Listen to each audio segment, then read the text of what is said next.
ফরজ গোসল কিভাবে করতে হয়।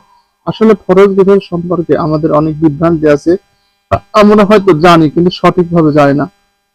তো আসুন জেনে নিই ফরজ গোসলের নিয়ম। প্রথমত ১ নাম্বার, বিসমিল্লাহ সহকারে আপনাকে নিয়াত করতে হবে।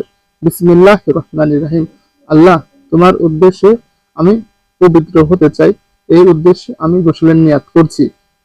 তারপরে আপনাকে ১ বালতি থেকে ১ মগ পানি নিলাম।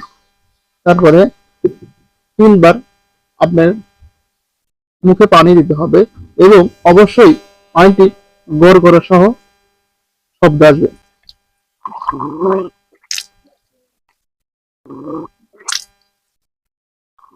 তৃতীয় নাম্বার কাজ হচ্ছে আপনাকে নাকে পানি নিতে হবে এবং নাকে যে নরম অংশ পর্যন্ত যাতে পানি পৌঁছায় এভাবে পানি নিতে হবে।